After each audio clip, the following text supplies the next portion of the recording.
De Nueva Economía Forum, tengo el honor de darles la bienvenida al Forum Europa, la tribuna que organizamos con la colaboración de Red Eléctrica de España, BT y Asisa.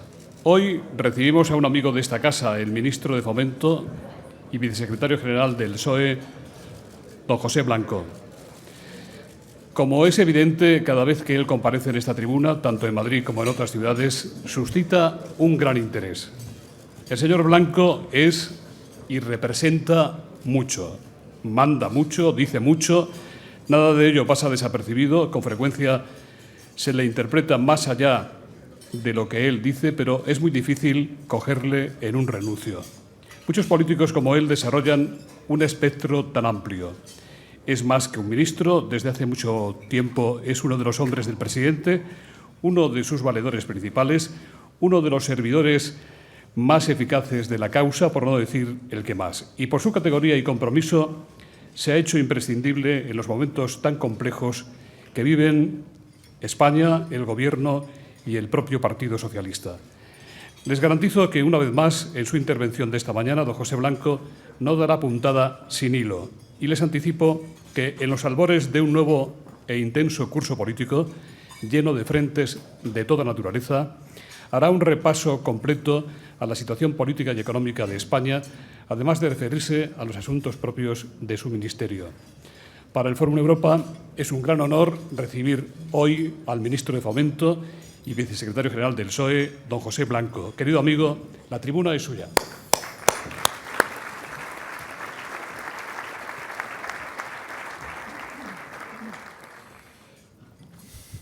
Autoridades, me vais a disculpar que no cite a todas ellas porque son numerosas las que están aquí, representantes del mundo económico y social, miembros de mi partido, singularmente la secretaria de organización, amiga Leire, queridos amigos y queridas amigas.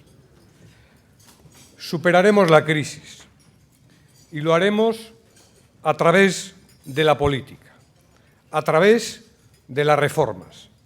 Esa es la tarea que ocupa en este momento al Gobierno de España. El contenido esencial de esta legislatura es, por una parte, la lucha contra la crisis y, por la otra, las reformas de nuestro sistema económico.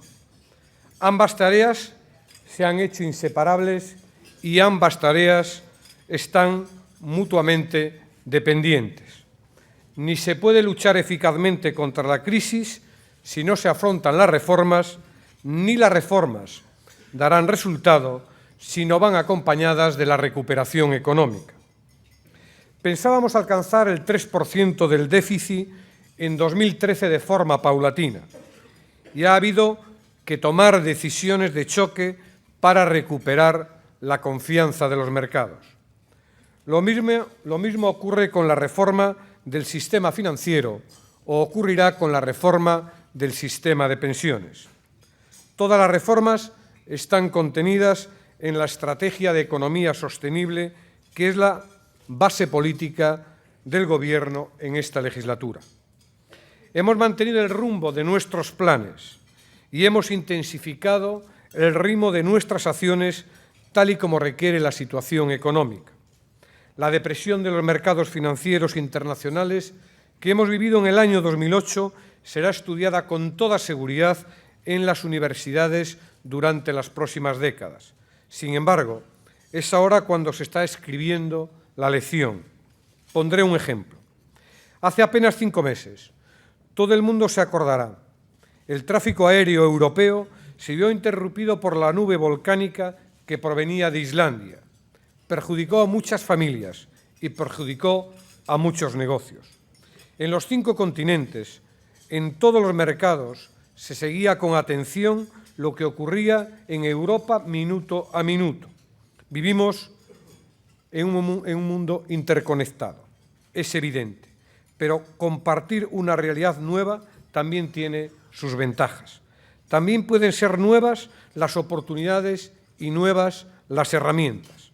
Por eso, en aquella ocasión, los ministros de la Unión Europea celebramos una videoconferencia que no había tenido precedentes. Primero, llegamos a un acuerdo. Después, cada una de las partes dedicó sus mejores recursos y juntos superamos aquella situación de la manera más segura posible.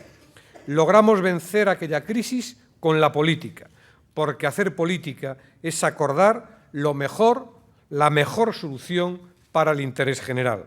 Sin la política, las personas solo trabajarían para los mercados y los mercados nunca trabajarían para los ciudadanos. Ya nadie podrá volver a la senda del crecimiento económico por sí solo. Ningún agente económico, ningún país, ninguna región podrá permanecer aislada de los demás. Es más necesario que nunca buscar el consenso y buscar la coordinación, porque solo a través de la política puede extenderse la estabilidad. Dotando, por ejemplo, a la comunidad internacional de nuevos espacios y de nuevos mecanismos para responder coordinadamente ante cualquier forma de riesgo. Por eso hemos tomado la iniciativa. Desde el minuto 1 de la crisis, el presidente del Gobierno asumió el empeño de situar a España en el G20. Algunos dijeron entonces que era una apuesta arriesgada. Hoy nadie puede negar que fue un acierto estratégico. También tomamos la iniciativa frente a la interesada y completamente infundada nube de rumores que intentó poner en jaque la confianza en nuestro sistema financiero. Podíamos haber esperado a que se pronunciasen otros, pero lideramos la propuesta para hacer públicas las pruebas de resistencia de los bancos europeos. Fuimos contundentes y tuvimos éxito. Cuando se producen transacciones económicas por valor de 6 millones de dólares al día, la determinación es importante. Vivimos en un mundo veloz. La información circula a tiempo real y la velocidad es fundamental en los procesos de toma de decisiones. El precio de tardar un día de más cuando toca decidir es ahora más alto que nunca. Y cuando se extendió la idea de que parte de los países de la zona euro no podían hacer frente a las responsabilidades de pago de la deuda, había que decidir y actuamos con rapidez. Nos arriesgábamos a que fuera todavía más difícil para nuestras empresas obtener financiación. El riesgo era acabar gastando más en pagar nuestra deuda que, por ejemplo, en educación. Pudimos esperar a ver qué hacían otros, pero fuimos uno de los primeros países en presentar nuestros planes de ajuste presupuestario.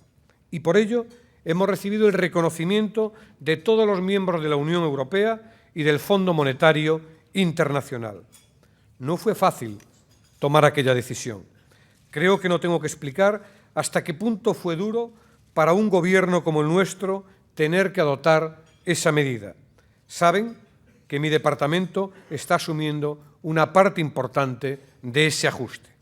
Ahora bien, no dejaré de estar convencido de una cosa que me parece importante. Hicimos lo que teníamos que hacer. Explicamos los hechos y confiamos en la madurez de la sociedad española. Creo que ningún ciudadano vota a ninguna formación política para que diga que las cosas están peor de lo que están. Y estoy convencido de que nuestra misión es volcar toda nuestra inteligencia y toda nuestra determinación para que las cosas vayan mejor. De cara a esta meta, los presupuestos generales del Estado son un instrumento público de primer orden. Sin embargo, en esta ocasión marcarán también la confianza de España por parte de los mercados internacionales. Estos presupuestos son la materialización del plan de ajuste. Implican una reducción superior, como ha dicho la vicepresidenta económica del Gobierno, al 15% para la práctica totalidad de los programas de gasto en los que el Gobierno tiene capacidad discrecional. Son los presupuestos más decisivos para el futuro de nuestra sociedad que hemos vivido en las últimas décadas. Por eso quiero ser claro. Estos no son unos presupuestos de partido, son unos presupuestos más que nunca de Estado. Si no se aprueban, se dañará gravemente la recuperación en la confianza de nuestra economía. Y si se aprueban, avanzaremos con más potencia por el camino deseado e enviaremos a todo el mundo una señal de confianza y de fortaleza. La misma señal de fortaleza que hemos enviado a los españoles en los momentos decisivos de nuestra historia reciente. Y también quiero señalar, en los presupuestos generales del Estado de los últimos 18 años, en todos ellos, cada gobierno, da igual que fuera del Partido Socialista o del Partido Popular, da igual que estuviera con mayoría absoluta o sin ella, en todos ellos ha contado siempre con el respaldo de algún partido nacionalista de la oposición. A nadie sensato puede extrañar que esto vuelva a ocurrir dentro de poco, lo mismo que lleva ocurriendo en los últimos 18 años. Buscaremos el acuerdo presupuestario por el bien del país. Pensamos en el interés general. Nuestra forma de actuar no solo marcan el origen de nuestras acciones, también da forma a los resultados.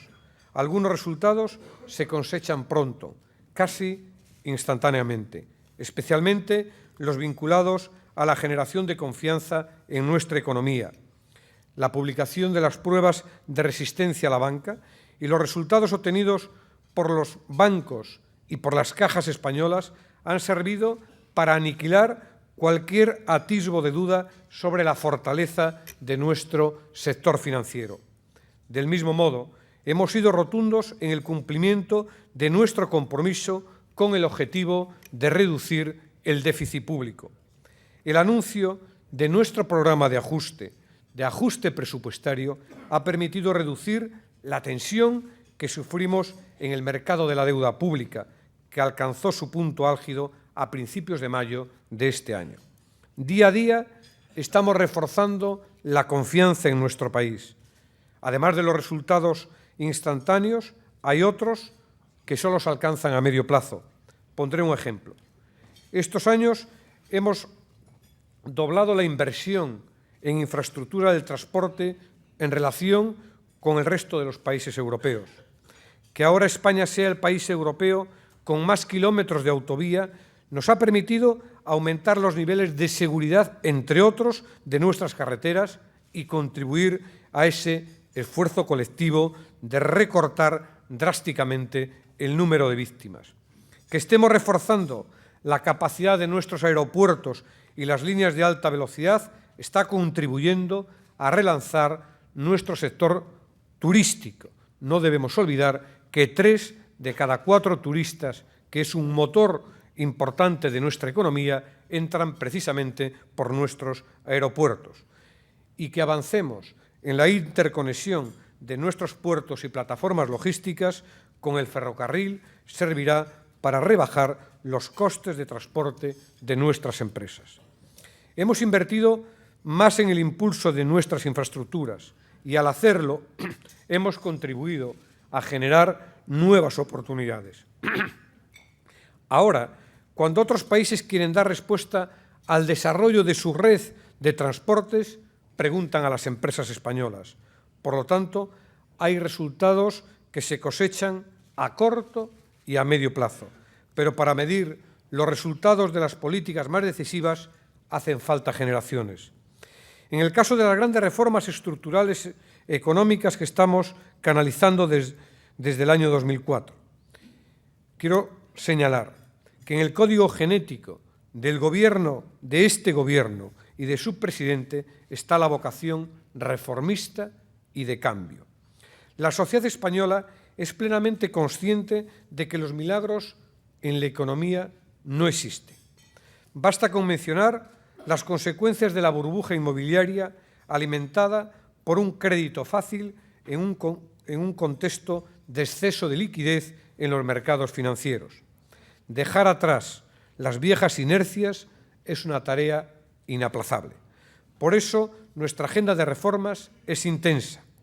Aborda desde los ámbitos más globales, como la Ley de Economía Sostenible, a las cuestiones más sectoriales, como las que está desarrollando mi departamento en relación al sistema aeroportuario y portuario, desde las políticas de inversión pública en I+D+I a los demás cambios regulatorios esenciales como la reforma de la Ley del Suelo, que se impulsó desde el Ministerio de Vivienda, o la reforma del sistema de defensa de la competencia.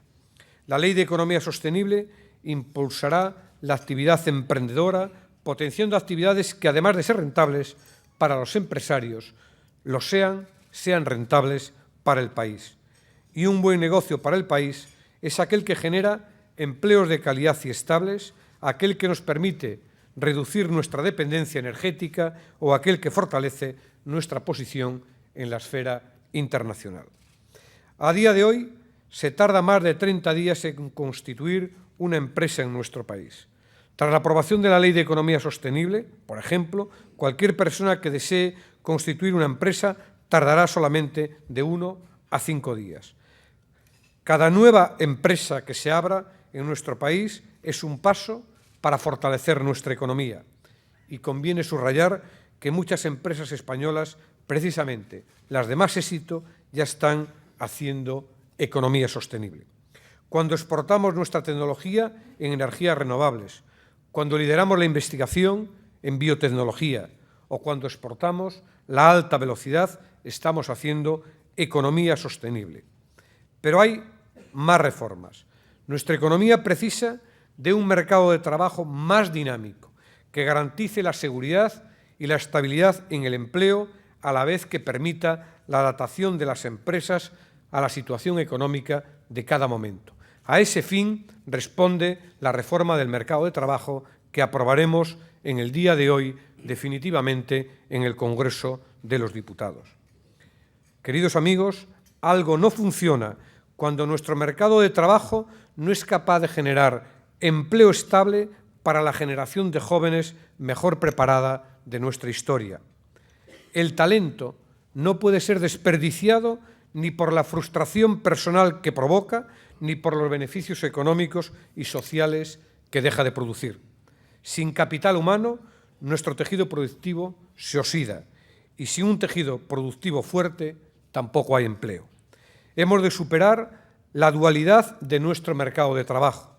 La relación trabajo-empresario no ha de ser la de un inevitable conflicto de intereses, sino la de una suma de voluntades. La mayor protección que se le puede dar al trabajador es generar un entorno que facilite la búsqueda de empleo y la contratación. Por eso hemos de hacer hincapié en la formación de los desempleados. Por eso ha de funcionar mejor los servicios públicos de empleo. Por eso ha de facilitarse la adaptación de las empresas al entorno económico. No es posible que Alemania y España, perdiendo prácticamente las mismas horas de trabajo durante la crisis, tengan tasas de desempleo tan dispares.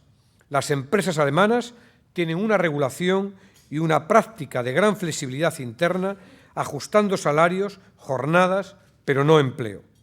La nueva regulación de nuestro país fomenta esa flexibilidad interna y ahora tienen que ser las empresas quienes las pongan en práctica.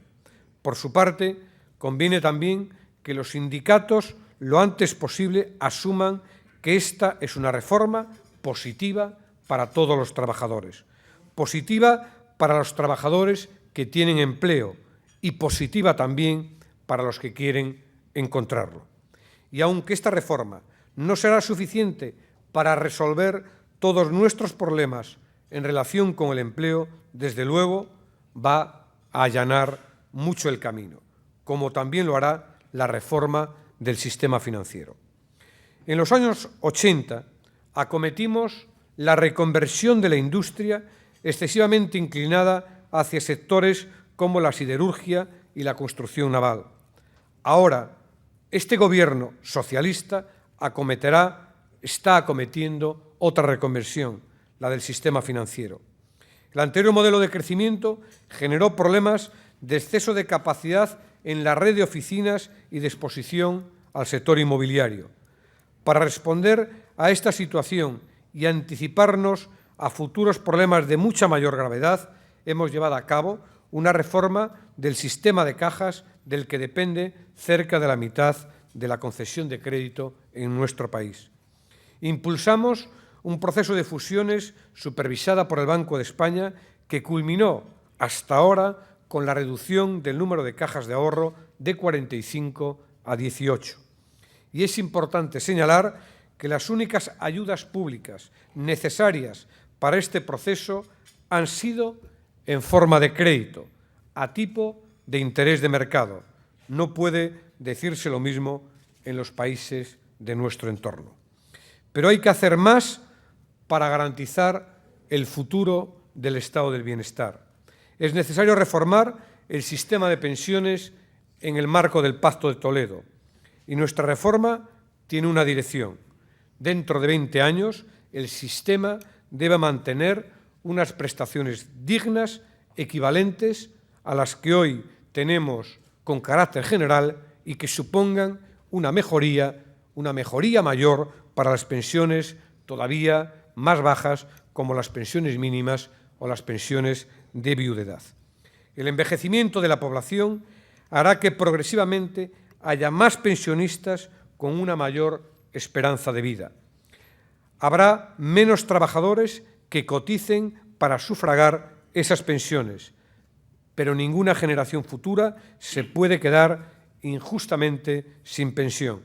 Si queremos un sistema de pensiones fuerte, digno y sostenible, es porque la grandeza de nuestro sistema de pensiones se fundamenta en el principio de solidaridad intergeneracional. Todas estas reformas mejoran, sin duda, nuestro entorno económico y sus consecuencias pueden estar seguros, completamente seguros de que van a llegar, porque la política es mucho más que la gestión del presente, es la contribución del futuro. Encerrarse en el presente continuo, limitarse a criticarlo todo, utilizando cualquier medio sin tener una visión de futuro, no es hacer política, es hacer puro electoralismo. Por eso, tarde o temprano, cuando no se ofrece un proyecto de futuro a la sociedad, los ciudadanos siempre acaban preguntándose si el proyecto existe o es que no quieren enseñárnoslo. Hace algunos meses leí una frase que me quedó grabada. Si no puedes contar lo que piensas en pocas palabras, no te sobran palabras, te faltan ideas. Nuestro proyecto puede explicarse en una frase. Queremos que las próximas generaciones tengan más oportunidades que las que tuvimos nosotros. Por eso, la primera legislatura fue la de la extensión de los derechos y esta legislatura está siendo la de la transformación económica. La crisis está siendo dura, sí, pero tenemos razones para saber que vamos a poder con ella. Las exportaciones han experimentado un notable repunte, destacando el aumento hacia China, los países del sudeste asiático y Japón. Por eso fue tan relevante, a mi juicio, la visita del presidente del Gobierno que estos días hizo a China y a Japón. Está creciendo el número de pasajeros en nuestro transporte aéreo, así como las toneladas de mercancías que descargan en nuestros puertos. Los índices de confianza en nuestra economía están aumentando. Lideramos con Alemania la mejora de la confianza económica, también aumentando 1,1 y 0,9 puntos respectivamente. La reactivación de los ingresos y la contención del gasto nos ha permitido reducir a la mitad el déficit con respecto a julio del año 2009. La confianza empresarial también está mejorando. Hay datos, por lo tanto, alentadores. Quisiera apuntar uno que me parece muy importante, el número de creación de empresas, porque el problema no es tanto que pueda cerrar alguna empresa. El problema, el verdadero drama, por sus consecuencias a largo plazo, es que no nazcan nuevas empresas innovadoras. En junio se constituyeron un 4,2% de empresas más que en el mismo mes del año pasado. Empresas que, pese a la crisis, siguen invirtiendo en I+D+I. El número de patentes registradas en España aumentó un 14% en 2009. No puede discutirse que esta crisis mundial está teniendo duros efectos en muchos hogares y en muchas empresas. Mitigarlos y superarlos es una prioridad nacional. Sin embargo, será dentro de 15 o 20 años cuando podrá evaluarse el verdadero coste de la crisis. Por eso, en toda la acción del Gobierno hemos tenido muy presente una premisa fundamental: que la crisis no deje daños estructurales ni en nuestra sociedad ni en nuestra economía en el largo plazo. Esta es la idea que vertebra el plan de ajuste. Si atrasamos un año la ejecución de una infraestructura, causamos perjuicios a la actividad de la empresa y al empleo durante un tiempo limitado, ciertamente. Pero si apagásemos el apoyo a la innovación en nuestras empresas, estaríamos provocando un daño irreparable en la renovación de nuestro tejido productivo, el tipo de secuela que se extendería durante décadas. Si bajamos un año el sueldo de los funcionarios, reduciremos su capacidad adquisitiva temporalmente, pero si redujésemos las becas de estudio, desconectaríamos a toda una generación con las oportunidades que se merece. Queridos amigos, estoy convencido de que superaremos la crisis y lo haremos sin que genere daños estructurales en el largo plazo. Hacer política es decidir y nuestra decisión es seguir avanzando por el camino que marca el destino de nuestro país. Durante nuestra etapa democrática, la economía española ha multiplicado por 4 su Producto Interior Bruto y ha logrado convertirse en la 9ª economía del mundo, elevando nuestros niveles de bienestar. La inversión en investigación más desarrollo se ha multiplicado por 10 en España. Tenemos posiciones de liderazgo en sectores como la biotecnología, el aeroespacial, la tecnología de la información o las energías renovables. La inversión en equipo realizada por nuestras empresas también ha duplicado a la media europea, modernizando el capital productivo de las empresas. Este desarrollo ha venido también de la mano de un importante proceso de internacionalización. En términos comerciales, somos la segunda economía más abierta entre las grandes de Europa y en términos de inversión exterior nos situamos como el 9º país emisor y el 6º país receptor del mundo.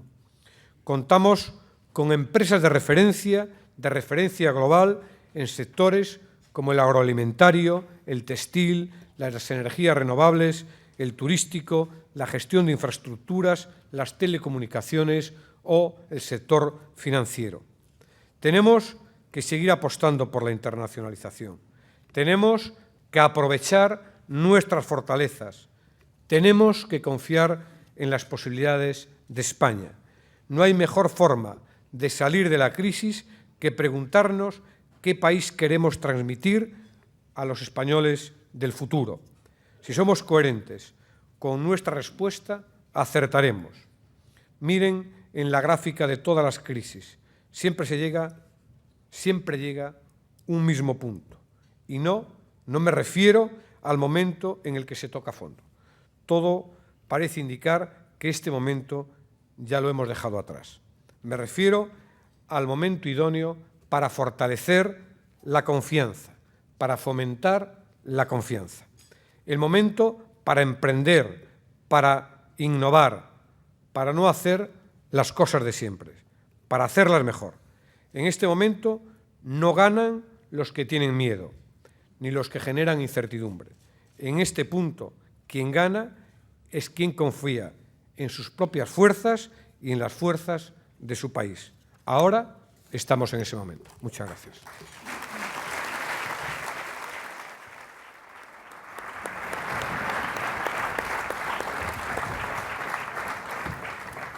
Muchas gracias, señor ministro. Muchísimas preguntas, como usted y yo sabíamos que iba a producirse. Voy a organizarlo lo mejor que pueda.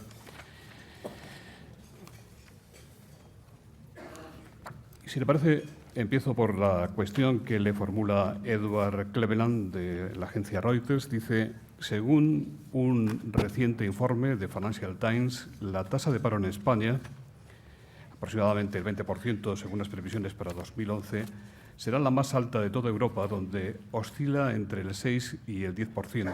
¿No tendrá esto algo que ver con la política del Gobierno? Bueno, no es una novedad que España tenga la tasa de desempleo más alta de la Unión Europea.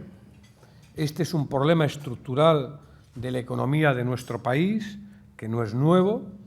En el momento en que todo el mundo estaba hablando de pleno empleo en España y se estaba incorporando numerosa mano de obra, sobre todo de la inmigración, porque no había mano de obra en nuestro país, había una tasa de desempleo que se situaba en el entorno del 8%.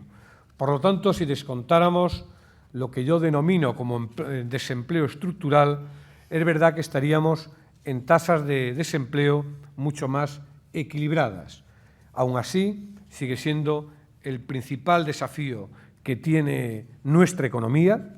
Acabo de poner un ejemplo, que es lo que ha sucedido en este momento de crisis con la economía y el desempleo en Alemania y en España, que habiendo perdido prácticamente un nivel de horas similar, tuvo unas consecuencias mayores sobre la destrucción de empleo en nuestro país que en Alemania. Eso tiene que ver mucho con nuestro mercado de trabajo, con la flexibilidad interna y de ahí la reforma que hemos acometido, que tiene una prioridad sobre todo, que es la de generar empleo y además generar más estabilidad en el empleo. Hernando F. Calleja, del Economista, dice, califica usted la Ley de Economía Sostenible como la arquitectura de la legislatura. Ese proyecto de ley lleva 10 prórrogas del periodo de enmiendas, 6 meses de retraso. ¿Por qué, si es tan importante? Bueno, es un proyecto muy ambicioso y no se entendería que un proyecto del calado de la Ley de Economía Sostenible, que aborda prácticamente numerosas reformas que afectan al conjunto de los sectores económicos de nuestro país, fuera aprobado sin un proceso de maduración en el Congreso de los Diputados que permita generar un consenso importante en torno a la misma.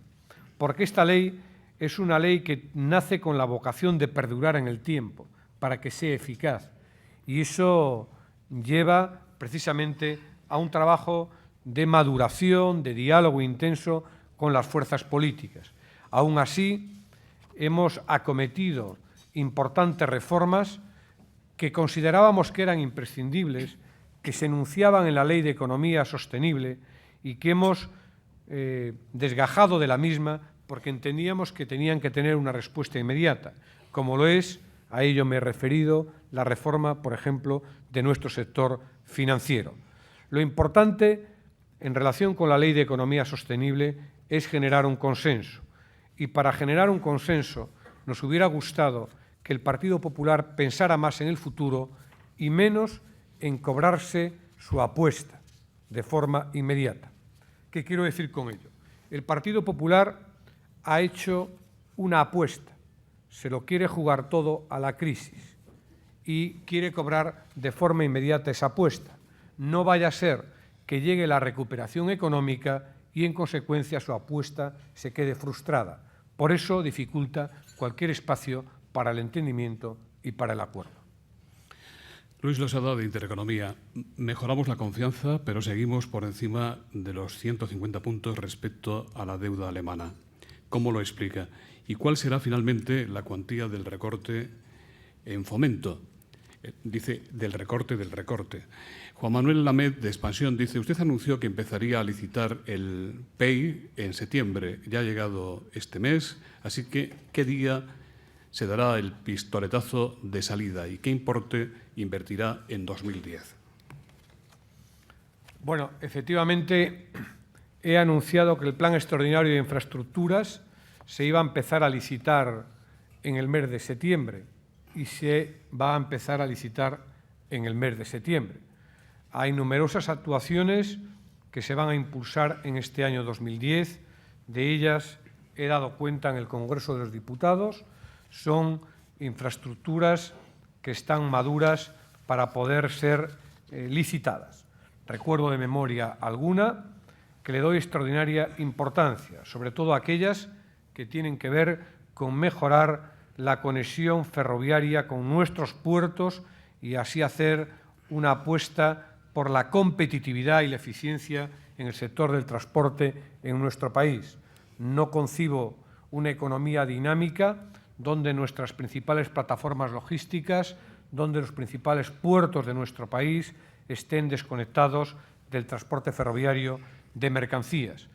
En este sentido, los accesos a los puertos, el acceso al puerto de Algeciras será, por lo tanto, un puerto muy importante, de las primeras actuaciones que licitaremos en el PEI, pero también lo será, aunque el proyecto está menos maduro, el acceso al puerto de Barcelona, por poner un ejemplo. Por lo tanto, el impulso a plataformas logísticas, como la que vamos a hacer también en Aranjuez, y que será uno de los primeros proyectos, el primer proyecto que hemos enviado precisamente a la autorización del Ministerio de Economía y Hacienda hace ya unos días para poder ser licitado de forma inmediata.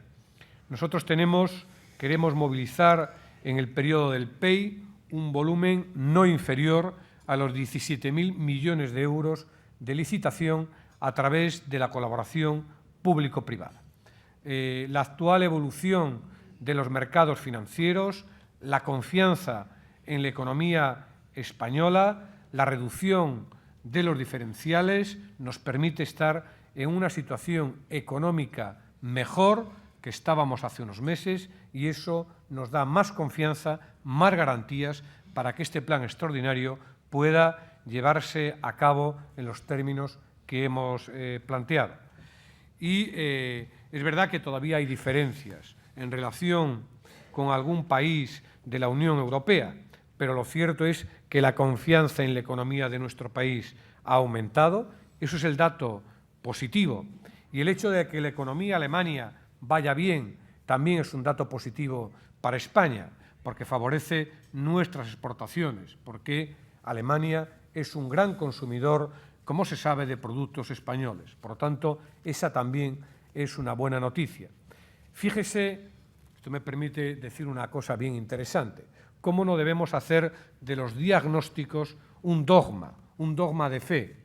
Hace muy poco tiempo, menos de un mes, 2 meses, todo el mundo había diagnosticado, digo las principales figuras económicas del mundo, que Estados Unidos anticipaba la recuperación económica del mundo, que tenía unas previsiones de crecimiento extraordinaria.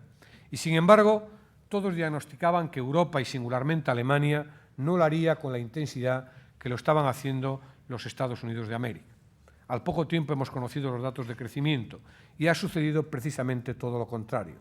Los diagnósticos que se habían hecho se habían pulverizado por los hechos. Estados Unidos no crecía como se decía y Alemania sorprendía al mundo creciendo más de lo que se pronosticaba y con ello favoreciendo la recuperación económica de Europa. Por eso les pido una cierta cautela con los diagnósticos que hacen algunos teóricos expertos que ya han fracasado precisamente en la diagnosis de la crisis y también están fracasando en la diagnosis de la salida de la crisis. Por eso yo, permítanme que les diga que soy más optimista que algunos de los diagnósticos que observo y que veo, porque la realidad nos va demostrando poco a poco, pero en el día a día, que las cosas van mejor. Carlos Santos le pregunta si se da usted por vencido en sus intentos de implicar a los bancos y a la iniciativa privada en la financiación de obras y si puede haber una vuelta de tuerca en el sistema concesional. Bueno, no sé por qué me plantean, por cierto, no he contestado antes un tema en relación con el ajuste que diré ahora. No sé por qué me plantean que me doy convencido, solo he encontrado cooperación en las entidades financieras. No, le preguntaba si usted se daba por vencido. No, pero me daría por vencido si me plantearan cosas en negativo, pero de momento lo único que he observado es cooperación. Eso me ha permitido firmar un acuerdo con la Asociación Española de la Banca, me ha permitido firmar un acuerdo con la Confederación de Cajas de Ahorro, con el Banco Europeo de Inversiones y con el Instituto de Crédito Oficial, precisamente para movilizar recursos para ese plan extraordinario de infraestructuras. Hay sectores empresariales que quieren también apostar por la inversión en ese plan estratégico de infraestructuras. Algunos empresarios me están aquí escuchando y me lo han trasladado personalmente, que no tienen que ver con el sector de la construcción directamente, pero que quieren contribuir y participar del plan extraordinario de infraestructuras.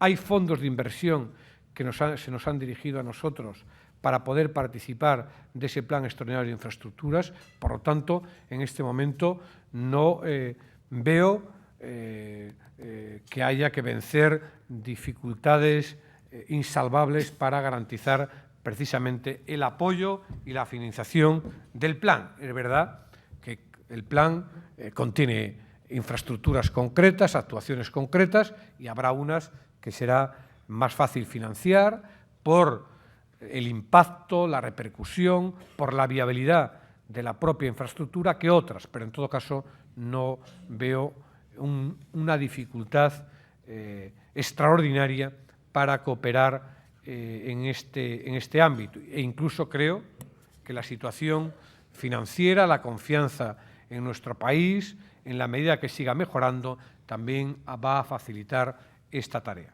En relación con la pregunta formulada anteriormente y que había rehuido, decir que hemos hecho un planteamiento de un ajuste severo en materia de infraestructuras.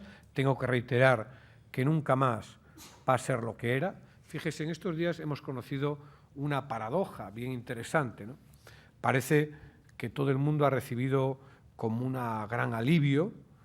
Estoy seguro de que va a ser un gran alivio para muchas empresas españolas que pueden participar del plan, por lo importante que son nuestras empresas y por la cooperación intensa que tenemos con Estados Unidos, el anuncio de Obama de una inversión extraordinaria en infraestructuras. He de decirle, para que todo el mundo lo sepa, que Estados Unidos invierte el 0,5% de su PIB en infraestructuras y que España ha invertido en este año 2010 el 1,7% de su PIB en infraestructuras. Es decir, que Estados Unidos no tiene ni un solo kilómetro de alta velocidad y que España es uno de los países del mundo con más kilómetros de alta velocidad. ¿Por qué quiero subrayar esto? Porque hay un diferencial positivo en relación con el desarrollo de nuestras infraestructuras en relación precisamente a la primera potencia del mundo.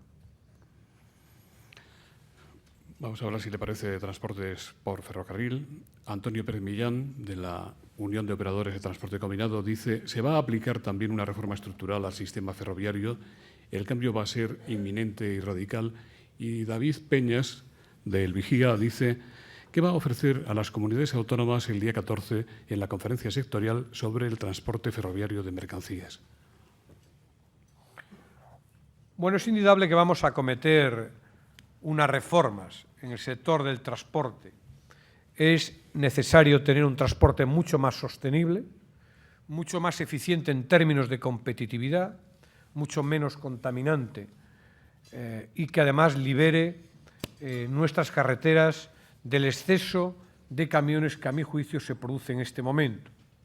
En relación con la Unión Europea, les diré que mientras la Unión Europea en torno al 20% del transporte se hace precisamente a través del transporte ferroviario de mercancías, en España, a pesar de la privatización que se ha acometido, apenas llegamos al 4%. Eso tiene mucho que ver con lo que decía anteriormente y con lo que vamos a hablar en la conferencia sectorial el próximo día 14. Hay muchas plataformas logísticas de gran envergadura, muchas empresas, estoy pensando por ejemplo en Ford, en Manises, que no están conectadas con la red ferroviaria de mercancías. Estoy pensando en muchos puertos.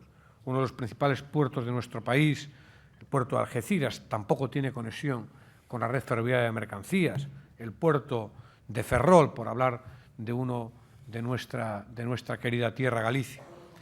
Por lo tanto, es necesario acometer un cambio en profundidad.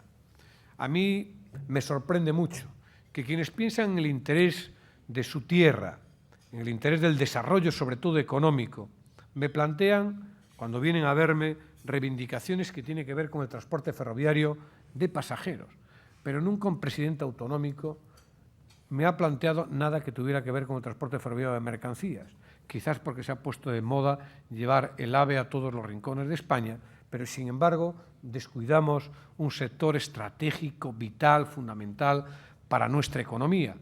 Y esa es la gran asignatura pendiente que tenemos en nuestro país, es la gran olvidada de los últimos años. Y en ese paquete quiero meter a todos los gobiernos, incluido, por supuesto, a mi gobierno. Por eso lo quiero corregir y por eso vamos a hacer una conferencia sectorial, para que nunca más en nuestro país se vuelvan a hacer cosas de la forma que se han hecho, que es las comunidades autónomas generan suelo, es decir, generan plataformas logísticas, pero luego dicen al Ministerio, conéctelo si quiere con la red del transporte ferroviario de mercancías. La conferencia sectorial tiene un objetivo, planificar, para que tengamos un mapa del transporte ferroviario de mercancías que permita una buena interconexión entre plataformas logísticas, puertos y nuestra red básica. Ese es el objetivo de la conferencia, donde, por cierto, hemos alcanzado previamente un consenso con todas y cada una de las comunidades autónomas. De ahí saldrá el mapa definitivo y es un programa ambicioso, pero es un programa que tenemos que acometer en los próximos 10 años, para contribuir también desde una buena planificación a mejorar los criterios de competitividad de nuestra economía. Luis Manuel Ontoso, de ABC, dice: los sindicatos de transportistas aseguran que existe incertidumbre sobre la aprobación de la euroviñeta en España y estudian movilizaciones. Para hacerle frente, si finalmente se lleva a cabo, ¿aplicará el Gobierno la creación del peaje a los transportistas para financiar las infraestructuras? No, en todo caso nunca sería para financiar, sería para conservar las infraestructuras. Hemos de saber que nuestro país gasta cada día 6 millones de euros, digo bien, 6 millones de euros en conservación de nuestras infraestructuras. He de ponerles un ejemplo porque a veces esto se desconoce. La conservación de 1 kilómetro de alta velocidad cuesta 100.000 euros al año, de 1 kilómetro. Si es en un túnel, cuesta 180.000 euros al año, 1 kilómetro. Multipliquen todo esto por los kilómetros de alta velocidad y tendrán una cifra muy importante de lo que tenemos que invertir solo cada año en conservación de nuestro ferrocarril. La conservación de nuestras carreteras nos cuesta cada año en torno a 1.400 millones de euros. Mantener una red razonablemente conservada. El transporte de camiones genera un desgaste muy importante en nuestra red. Es decir, cada camión desgasta en nuestra carretera lo equivalente a 500.000 vehículos, para que se den una idea de lo que estoy hablando.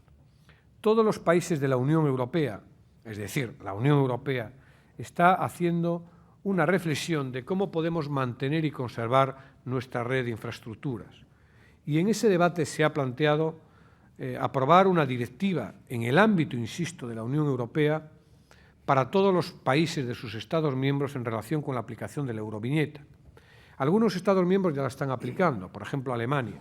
Ahora la va a aplicar también Francia, a partir del año 2012. Hombre, se puede dar la paradoja de que cuando un camionero francés venga a España y desgaste nuestras carreteras, no pagará ninguna tasa por transitar por ellas. Y un camionero español, cuando transite por las autovías francesas, tendrá que pagar la tasa correspondiente. Se puede dar esa paradoja. Aún así, entendemos que el sector del transporte, en un momento de crisis como el actual, además de necesitar una reestructuración que hemos acordado con el propio sector en el año 2008 y que vamos a seguir continuando, pues probablemente una tasa suplementaria le podría suponer en este momento de dificultad económica alguna dificultad añadida. Por eso no vamos a plantear en un futuro inmediato la implantación de la euroviñeta en nuestro país. En todo caso, estaremos viendo lo que acuerda la Unión Europea, porque entendemos que hay que buscar un equilibrio en toda la Unión Europea para garantizar precisamente un trato igual en todos los territorios de la Unión. Sé que la presidencia belga en este momento puede plantear encima de la mesa en este debate, pero el Gobierno español no va a tomar esa decisión al margen, reitero, de las decisiones que se implanten en la Unión Europea. En todo caso, si decidiéramos tomar esa iniciativa, que en todo caso no veo un escenario en esta legislatura de que se pueda tomar, su implantación siempre tardaría 2 o 3 años. No hemos de olvidar que Francia la ha lanzado este año y su aplicación para implantar la tecnología que requiere su desarrollo, pues lleva un mínimo de 2 años. Por lo tanto, la euroviñeta no es algo que esté de forma inmediata sobre nuestra agenda. Conchi Latralla, de La Vanguardia, le pregunta cuándo va a iniciarse la venta de AENA y la privatización de la Torre del Prat. No está previsto, no está previsto en el sentido de que no he tomado todavía las decisiones de qué torres de control se van a liberalizar. Precisamente es una decisión que tomaremos en el mes de octubre y, en este sentido, cuando se tome la decisión, pues se conocerán las torres en las que vamos a introducir pues la gestión a partir de nuevos proveedores. Por tanto, no sé por qué se me pregunta categóricamente cuándo se va a liberalizar la torre de control del Prat, porque esa decisión no está tomada e intuyo de que precisamente esa torre no estará dentro de las que vamos en un primer paquete a poner en relación al proceso de liberalización. En todo caso, reitero, la decisión no está tomada, estoy pendiente de que AENA me haga una propuesta, por ahí está el presidente de AENA, me haga una propuesta y que la podamos estudiar y, por tanto, tomar la decisión. La entrada de capital privado en AENA previamente se tiene que modificar y, en este sentido, vamos a presentar, antes de que finalice este periodo de sesiones, el nuevo modelo de gestión aeroportuaria. Hay que convertir a AENA en una sociedad mercantil, que es el paso previo para poder dar entrada al capital privado.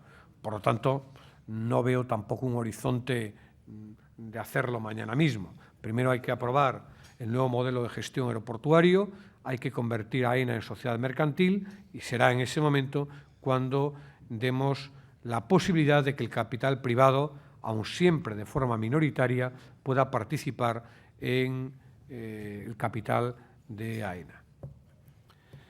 Roberto de la Cruz, de Popular Televisión. ¿Qué ha cambiado para que en cuestión de semanas el Gobierno diga no al endeudamiento de los ayuntamientos y ahora rectifique? Cristina Altuna, de Libertad Digital, dice: ¿a qué se debe el cambio? ¿Tiene que ver con las elecciones municipales? Bueno, elecciones municipales, que yo sepa, las había también hace 2 meses. Sí, todo el mundo sabe que las elecciones municipales y autonómicas son el 22 de mayo.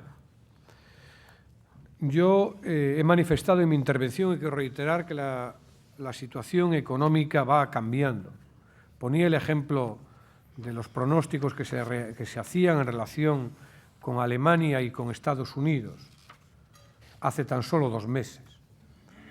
Los cambios se producen de una forma rápida y veloz.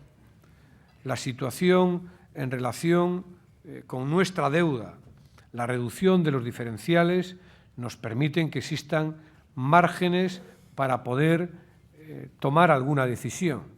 Eso es lo que permite que aquellos ayuntamientos que tengan una economía más saneada puedan tener una mayor capacidad de crédito.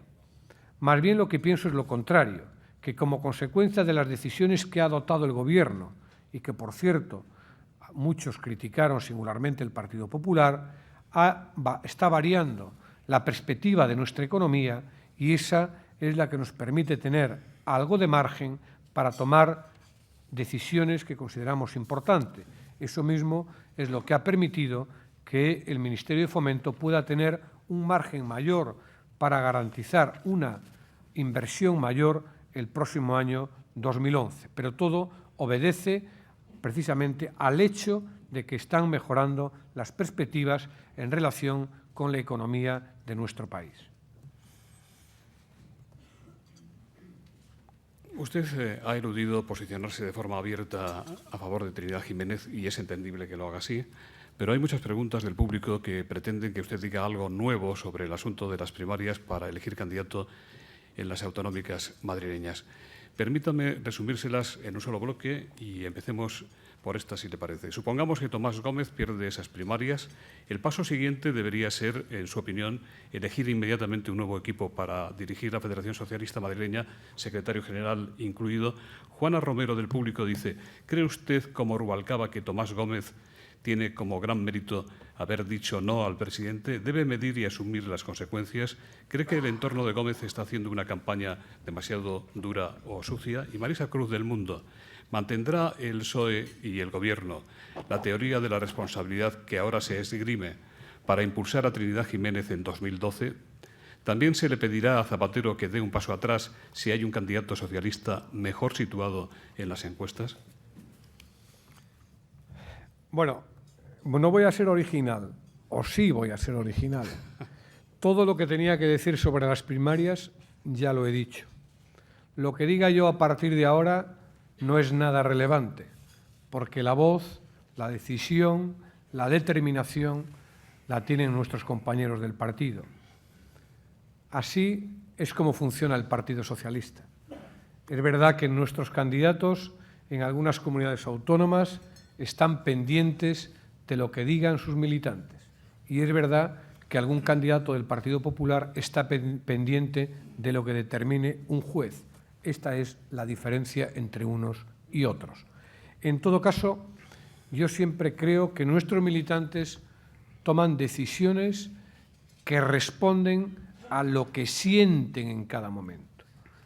Y yo estoy convencido de que en este momento, en la Comunidad de Madrid, se está venciendo la resignación que apoderaba al Partido Socialista, que los progresistas están más ilusionados y que la derecha está más preocupada. Y estoy convencido de que esa resignación que se está venciendo se va a traducir en un voto el día 3 de octubre en aquella opción que pueda ganar la Comunidad de Madrid, porque nuestros compañeros tienen sobre todo una ambición en Madrid, que es ganar. Y como estoy seguro de que van a votar pensando en el interés general, pensando en lo que es mejor para el Partido Socialista, estoy convencido de que saldrá el mejor candidato para poder conseguir el objetivo de gobernar en la Comunidad Autónoma de Madrid. Recordarán lo que les he dicho hace 6 meses. En este mismo foro me preguntaban si en alguna comunidad autónoma veía expectativas de cambio. Y recordarán que les dije en Madrid, entre otras. Y hoy lo ratifico. Hay hoy más expectativas de cambio en la Comunidad de Madrid que había hace 6 meses. Y estoy convencido de que los militantes de mi partido van a responder en función de lo mejor para garantizar esas expectativas de cambio. Ayer dijo aquí el secretario general de Comisiones Obreras que el día 29 habrá un huelgón. El día anterior Toso había dicho que la huelga era una gran putada.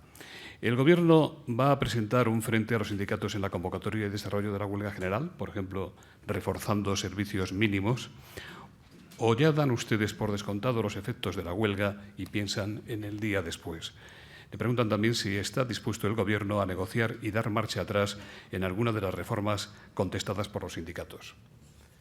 Mire, nosotros tenemos el máximo respeto por el papel de los sindicatos y, por lo tanto, desde ese respeto, no compartiendo la convocatoria de una huelga general, que creemos que es lo que menos le conviene en este momento a la economía de nuestro país y, en consecuencia, a los trabajadores de nuestro país y, por extensión, a aquellos que buscan empleo y que tienen que saber que lo más importante para generar empleo es precisamente la confianza, y la confianza no se gana con la convocatoria de huelgas generales, pero desde el respeto absoluto a los sindicatos, nosotros vamos a seguir trabajando por impulsar aquellas reformas que creemos que le convienen más a la economía de nuestro país.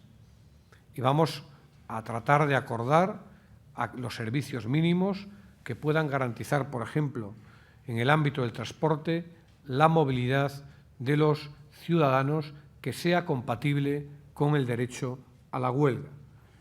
En este sentido, le he trasladado a los sindicatos la voluntad de dialogar para acordar los servicios mínimos esenciales para garantizar ese derecho a la movilidad desde el respeto a la convocatoria de huelga que han hecho y que, no compartiéndola, la respetamos. Fernando Jáuregui, el editor del grupo Diario Crítico, le pregunta si cree usted que ha empezado ya, como dicen, el postzapaterismo. ¿Como dice quién? Dice que dicen Fernando Jáuregui. Dice que dicen. Yo creo, lo he dicho el otro día en una entrevista, en un medio de comunicación, ¿no? Mire, estamos en un tiempo de cambio, de transformaciones. Estamos en un tiempo de ambicionar un nuevo país que responda a los desafíos del siglo XXI. Y el líder político en España que sigue estando en sintonía con el nuevo tiempo es precisamente Rodríguez Zapatero. Yo cada vez que escucho al líder del Partido Popular, por cierto, lo decía ayer, hoy no me voy a privar de volver a decirlo, me pareció estupendo que la única ocurrencia que tuviera Mariano Rajoy este verano para salir de la crisis era encomendarse y abrazarse al apóstol. Dentro de pocos días lo veremos encomendándose a la Virgen de Lourdes antes de las elecciones y además para cuadrar precisamente ese sudoku que es recaudar menos, gastar más y reducir el déficit, porque eso solo un milagro de la Virgen de Lourdes lo puede garantizar. Mire, cada vez que veo al líder del Partido Popular invocar al año 96 como la receta para salir de la crisis, estoy pensando, por ejemplo, en el sector inmobiliario. Y pienso, no, este no es el momento de los especuladores, es el momento de los emprendedores. Por eso entiendo que Rodríguez Zapatero sigue representando mejor que nadie el nuevo tiempo, las reformas, el cambio, a pesar de que han transcurrido 6 años desde la acción de su gobierno. Le veo con determinación, con ganas de afrontar los desafíos que tenemos dentro del país y precisamente estoy seguro de que cuando se valore en su dimensión todo lo que se ha hecho durante este tiempo, volveremos a tener en la figura de Rodríguez Zapatero el mejor candidato para el Partido Socialista, pero también el mejor candidato que va a representar los deseos de avance, de modernidad, de renovación que siguen siendo imprescindibles en este tiempo, más que nunca, en la sociedad española.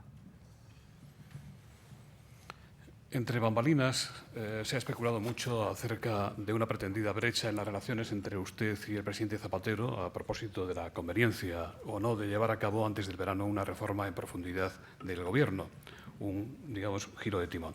Le pregunta si alguien dice que se ha dicho que usted y el ministro Rubalcaba eran partidarios de que se hiciese esa reforma. Y también señalan que no han faltado quienes se han aprovechado para abrir o pretender abrir una brecha entre usted y su amigo José Luis Rodríguez Zapatero. ¿Realmente ha padecido o padece usted este tipo de tensiones o de situación?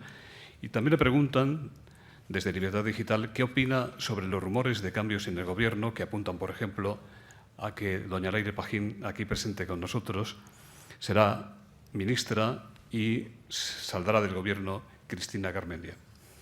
Bueno, en relación con lo de Cristina Garmendia, que hubo ayer un medio de comunicación que decía que le había trasladado esa decisión al presidente del Gobierno, ella misma lo ha desmentido, por lo tanto me quedo con el desmentido. En relación a Leire Pajín, que está aquí, es además de compañera, buena amiga, está realizando un buen trabajo un trabajo, además, con el que participo plenamente, que es muy duro, que está, en algún momento se cuestiona como se cuestionaba el mío. Yo solo sé lo difícil que es ese trabajo, porque lo he vivido en primera persona y, por lo tanto, siempre le trato de dar todo el apoyo y todo el ánimo. Es más, en muchos momentos me recuerdan lo que se decía en relación con mi papel en el inicio de mi andadura como secretario de organización. Por lo tanto, no tengo nada más que añadir. Es verdad que tiene todas las cualidades para poder ejercer otras responsabilidades en el ámbito de la vida política. Ya las ha desempeñado magníficamente cuando fue secretaria de Estado de Cooperación. Mira, tengo por norma nunca pronunciarme sobre los cambios del Gobierno, porque es una competencia exclusiva del presidente. Y créanme, nunca lo he hecho, ni lo voy a hacer, nunca hablo de ese tema con el presidente, salvo que él invoque la conversación. Por lo tanto, yo no le he propuesto en ningún momento al presidente ningún cambio de Gobierno. Por tanto, desmiento la fórmula en que se planteó la pregunta. En todo caso, sí quiero advertir con toda claridad. Yo no tengo más que reconocimiento y agradecimiento a la persona que en un momento determinado, sin apenas conocerle, me dio la oportunidad de hacer lo más importante que uno puede hacer, que es trabajar en la dirección nacional de su partido. No tengo más que agradecimiento y reconocimiento a quien me ha posibilitado ser ministro del Gobierno de España. Nunca, por lo tanto, oirán de mi boca ningún reproche, porque he de recordar que uno es ministro del Gobierno porque alguien lo decide. Algunos se creen que puede ser ministro por méritos, porque es una oposición. No, es porque hay alguien que lo decide. Y lo más grande que le puede pasar a una persona que tiene vocación política, lo digo honestamente, es ser miembro de un gobierno, del gobierno de su país. Por eso, incluso cuando en relación a alguna candidatura estos días se invocan algunas cosas, hombre, uno culmina su actividad política siendo miembro del gobierno de su país y probablemente renunciar a ser miembro del gobierno de su país para iniciar una andadura más difícil, con más dificultades, es bastante meritorio. Por lo tanto, quería decirlo. Yo no sé si el Gobierno tiene en mente hacer una crisis. Se anuncia que el compañero y amigo Celestino Corbacho va a incorporarse a la lista del PSC en Cataluña, por lo tanto, parece obligada a su sustitución, pero nada más sé de eso que lo que acabo de decirles. Roberto de la Cruz dice, según el presidente del PSE, Jesús Eguiguren, el último comunicado de ETA constituye un mensaje de esperanza. ¿Qué piensa de esta afirmación? El mensaje de esperanza que esperaba la sociedad española, el único, era que ETA abandonara definitivamente las armas y renunciara a la violencia. Lo otro es más de lo mismo y es precisamente lo que no esperábamos. Cristina Argüello dice, usted mantiene contactos con el Partido Nacionalista Vasco para negociar su apoyo a los presupuestos generales del Estado. Ayer en este foro el secretario general de UGT advertía del peligro de que se pactaran, si no la rotura de la caja única de la Seguridad Social, que sería muy difícil de explicar al conjunto de los españoles, al menos mecanismos o subterfugios que, utilizando el llamado cupo del concierto vasco, debiliten esa caja única. El señor Méndez señalaba que antes de llegar a eso debían jugarse alternativas o prorrogar los presupuestos vigentes este año o anticipar la convocatoria de elecciones generales. Y le preguntan qué opinión le merece esta propuesta. Tengo todo el respeto. Lo peor que le puede pasar a la economía de nuestro país es que no se aprueben los presupuestos que respondan a los objetivos del ajuste, del déficit, de las políticas que hay que hacer para anticipar la recuperación económica y con ello el empleo. Por lo tanto, lo he dicho también en mi exposición, estos presupuestos no son unos presupuestos más, tienen carácter de presupuestos de Estado porque son los que van a contribuir a generar esa confianza necesaria e imprescindible para anticipar recuperación económica, generar certidumbre y crear empleo. Y lo que menos le conviene también al país, que es precisamente lo que busca el Partido Popular, porque quiere cobrarse pronto la apuesta que hizo, como dije anteriormente, son unas elecciones generales. Sería generar zozobra e incertidumbre y despertar recelo en lugar de generar confianza para el objetivo que tiene en este momento España, que es recuperar el crecimiento económico. En todo caso, he de afirmar con rotundidad que en ningún momento se está planteando la ruptura de la Caja Única de la Seguridad Social. Si le parece, ya finalizamos. Tenemos muchas preguntas que no le he podido plantear, lo siento. ¿No hubiera sido mejor para el Gobierno de la Nación y para el propio Partido Socialista que el presidente Montilla hubiera convocado las elecciones en Cataluña para el 24 de octubre en vez de alargarlo hasta el 28 de noviembre? Sin más, consigue formar Gobierno. ¿Ve usted un escenario a corto o medio plazo en el que CiU aceptara la corresponsabilidad de gobernar España, es decir, incorporarse al Gobierno de Madrid y lograr así la estabilidad suficiente para terminar lo que queda de legislatura? Bueno, vamos a esperar que se pronuncien los ciudadanos. Estamos ante una convocatoria electoral. Yo no veo diferencias entre celebrarlas el 24 de octubre o el 28 de noviembre. Esperemos que haya un debate político sereno, positivo para los intereses de Cataluña, que se juzgue en ese debate la gestión del Gobierno, y yo creo que el presidente Montilla ha hecho una buena gestión en Cataluña. Y, desde luego, lo que le deseamos es éxito al Partido Socialista de Cataluña. Y no voy, por tanto, a entrar en hipótesis de lo que podrá ocurrir si gobierna no sé quién.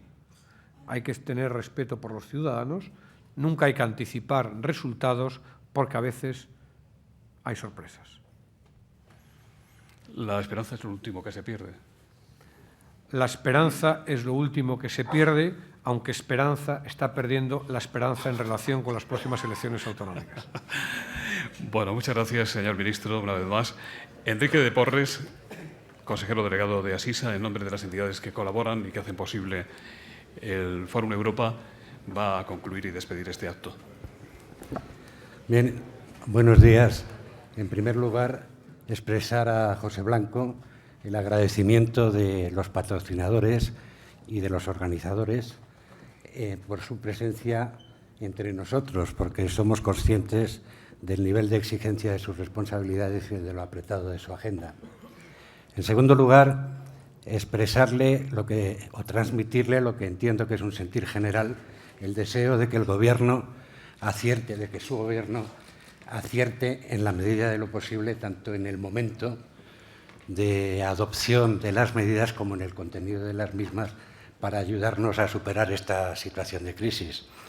Y trasladarle también, como comentaban al final, una esperanza, la esperanza de que, olvidando viejos dogmatismos, este nuevo paradigma de la necesidad de cooperación entre lo público y lo no público se haga cada vez más efectivo y se profundice para que entre todos podamos superar esta situación. Muchas gracias a todos por su presencia.